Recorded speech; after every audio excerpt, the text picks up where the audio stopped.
¿Cómo están? Soy Irma Gutiérrez. Gracias por contar con su presencia.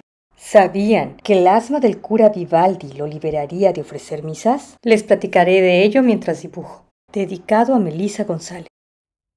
Antonio Lucio Vivaldi nace un 4 de marzo de 1678 dentro del complejo siglo XVII, navegando entre canales en un tiempo de transiciones en la República de Venecia.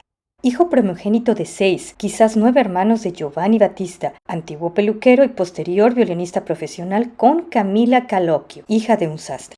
Uno de los más grandes compositores barrocos, cuya abundante producción musical deleitaría a una Europa con su innovación y energía, influyendo a un 7 años más joven Johann Sebastian Bach y en generaciones posteriores de compositores. Vivaldi y Bach, quienes nunca se conocieron, murieron el mismo día pero con 9 años de diferencia. El primero, reconocido en vida, mientras el segundo, respetado, su amplio reconocimiento despertaría hasta el siglo XIX. Sus famosos 4 conciertos para violín, las 4 estaciones, donde uniría la música a las características de la naturaleza con la vida diaria, es considerado como una brillante música programática, evocando imágenes, escenas y estados de ánimo en la mente de los oyentes. Como objetivo principal, contrario a la música absoluta, la cual brilla y deleita por sí misma. Se dice que por ello podía escribir música sobre el agua.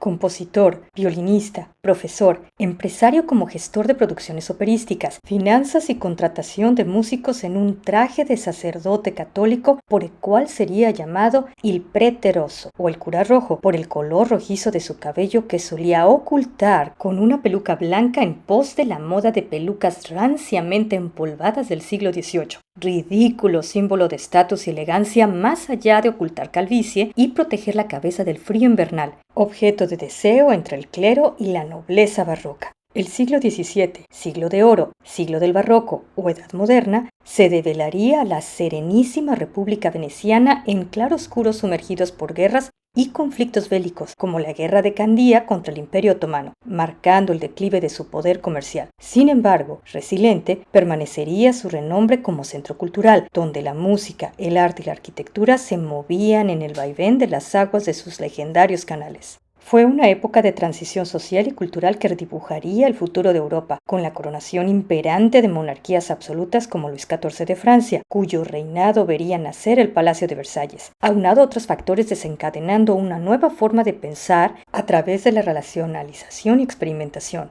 El barroco, con su exceso, dinamismo, pasión, extravagancia y complejidad, nacería como reacción a la sobriedad del Renacimiento. En ese tiempo, la Serenísima República de Venecia o Serenísima República de San Marcos era un estado independiente desde su nacimiento en el siglo IX hasta 1797. Los orígenes de la familia Vivaldi se pierden en las páginas de una historia dormida. Su abuelo era panadero, su esposa viuda se trasladaría a Venecia junto a sus hijos. Su padre era un reconocido violinista en la orquesta de la Basílica de San Marcos, obra maestra bizantina construida en el año 828, apodado Rosso o el Rojo, sugiriendo sutilmente el color de su cabello que heredaría a su hijo. El nacimiento de Antonio Vivaldi sería seguido por su repentino bautizo por la comadrona o partera en su domicilio, mismo día que se dice un terremoto visitaría la ciudad de los Canales, quizás como presagio de su importancia en la historia de la música. Con él, nacería su destino como sacerdote, según se cree cuando su madre lo prometiera al cielo si éste sobreviviría, siendo el bautizo oficial en la iglesia realizado 2 meses después. La pasión de su padre por el violín abrazaría a Antonio se crea a una edad temprana, acompañándolo en sus presentaciones por Venecia emergidos en las notas del instrumento. En su preparación, la presencia de Giovanni Legresi como maestro, uno de los pioneros compositores del barroco y maestro de la capilla de la Basílica de San Marcos, se recuerda incierta. Para 1693, con 15 años, el sacerdocio le abriría sus puertas para finalizar sus estudios a los 25 años. Pero la música, algo celosa, reclamaría por sí misma el talento del joven cura, en la forma de una dolencia de opresión en el pecho, que le haría interrumpir la misa en muchas ocasiones, por lo que su figura componiendo mientras oficiaba misas sería inoxerada al siguiente año. De esa manera, libre de responsabilidades sacerdotales y sin ofrecer resistencia, conservando su nombramiento como sacerdote, se entregaría a la composición y a la música. Visionario, vanguardista, intenso, orgulloso, asmático, fugaz, observador de la naturaleza, rápido en sus composiciones, soliendo decir que componía un concierto más rápido que el copista al reproducirlo. Compuso más de 700 obras, entre ellas más de 46 óperas, que él juraba eran 94, de las cuales se conservan una veintena, sin olvidar música coral sacra y conciertos. Sin embargo, gran parte de su obra se ha perdido o sobrevivido fragmentos. Por su parte, la palabra italiana concierto, que significa acuerdo-reunión, deriva del verbo italiano concertare, que significa competir o batalla.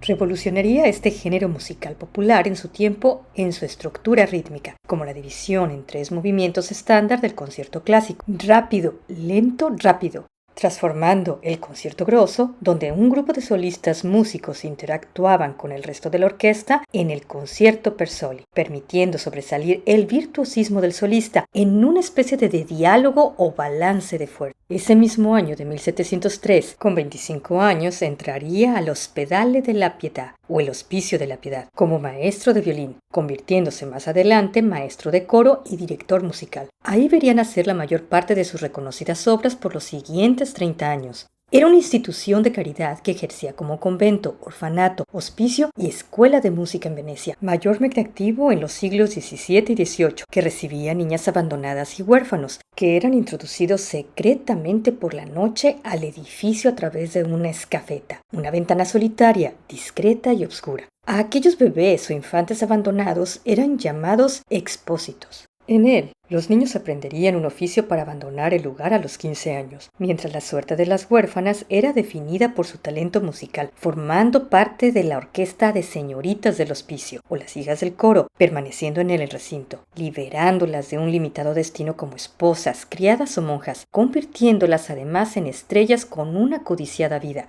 Por otra parte, podían casarse después de una serie de condiciones accediendo a una dote. La historia de estos edificios se remonta alojando a los cruzados, guerreros cristianos europeos cuyo objetivo principal fue recuperar Tierra Santa del dominio musulmán, especialmente Jerusalén. El final de las cruzadas darían paso a estas instituciones de caridad, sobreviviendo muy pocas junto a la Piedad durante el siglo XVII. Irónicamente, aquellos recintos con habitantes excluidos u olvidados se convertirían en un poderoso y singular centro de enseñanza para mujeres, atrayendo a una selecta audiencia mientras brillaban escondidas en los balcones, tocando y cantando en un tiempo en que se les prohibía actuar en público.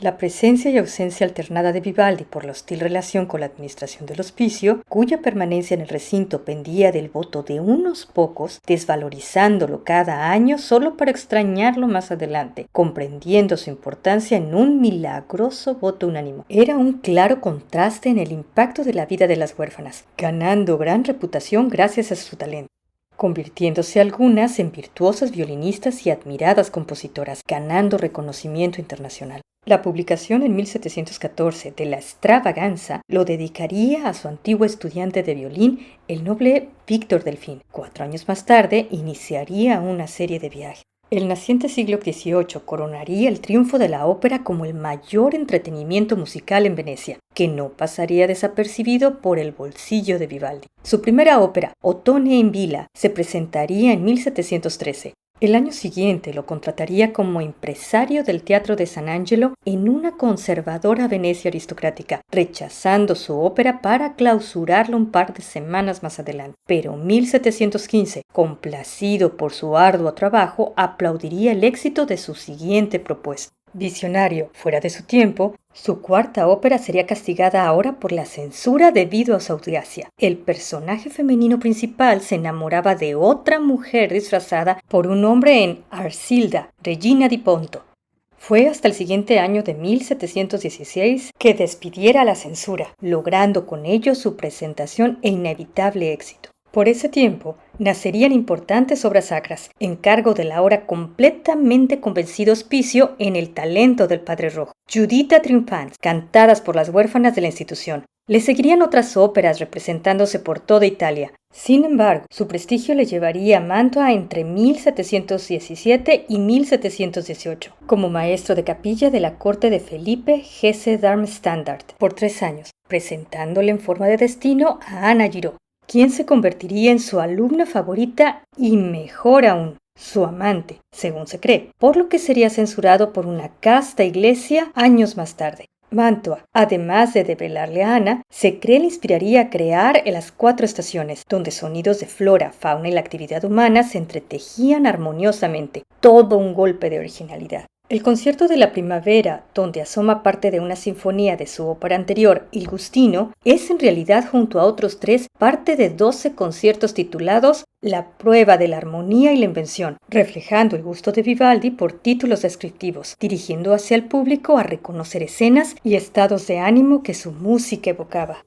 Su fama se mantuvo ocupada por numerosos encargos nobles y reales. Compondría la música de bodas del rey francés Luis XV, el bien amado. Mientras, la cetra, dedicada al emperador Carlos VI del Sacro Imperio Romano Germánico, nacería tras una larga plática, otorgándole el título de caballero, una medalla de oro seguida de una invitación a Viena. De igual manera, el recién nombrado Papa Benedicto XIII sería testigo de la intensidad de su talento. Sin embargo, Vivaldi se lamentaría en una carta no ser invitado a casas por su comprometida salud, evitando tomar paseos a pie, privilegio reservado a la góndola y el carruaje.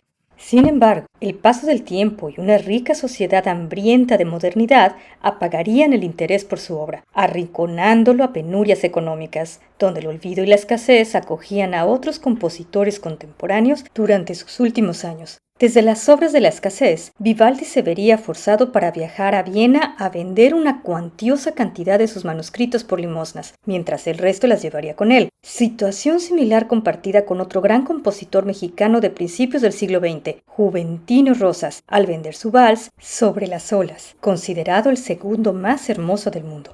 Irónicamente, como si de una burla del destino se tratara, poco después de su arribo en 1740 a Viena, que vería el nacimiento de Schubert, casi 60 años después, el emperador fallecería, llevándose a la tumba la ansiada protección y los ingresos. El año siguiente, como alivio a un empobrecido maestro de 63 años que había sobrevivido a varios de sus hermanos pese a ser asmático, acompañado de su anciano padre, sería visitado por la muerte durante la noche del 27 al 28 de julio de 1741, sucumbiendo de una infección interna en casa de una viuda de un fabricante de sillas de montar, actualmente un hotel. Descansaría en una sencilla tumba en el cementerio de los pobres de un hospital público, que se vaciaría en 1807 durante las guerras napoleónicas, edificándose posteriormente la Universidad Tecnológica de Viena. Bach transcribiría 10 de los conciertos para violín de Vivaldi. Su influencia puede percibirse en sus conciertos de Brandeburgo. Ana Giraud, por su parte, se casaría con un conde viudo en 1748. Su popularidad permanecería plácidamente dormida hasta el siglo XX. Parte de sus manuscritos sobrevivientes, únicas posesiones heredadas a su hermano, un barbero y fabricante de pelucas, son conservados en la colección de la Biblioteca Nacional Universitaria de Turín, Italia. La localización exacta de su casa natal permanece en el misterio. El Hospicio de la Pietà sería el último en permanecer activo, cerrando alrededor de 1830. Actualmente alberga un hotel-restaurante, mientras la iglesia de la Santa María de la Piedad conserva los violines del viejo maestro. Inmortal, el asteroide 4330 y un glaciar en la Antártida llevan su nombre en su honor, mientras el cine lo describe en películas como Vivaldi, El cura rojo, del año 2009. Hoy su rostro permanece en 3 retratos, un grabado, una pintura al óleo y un boceto a tinta. Y bueno, ¿qué encuentran más interesante de su vida? Si les gustó el video, denle me gusta, suscríbanse y activen la campanita para recibir notificaciones. Espero haber dibujado una sonrisa en sus rostros.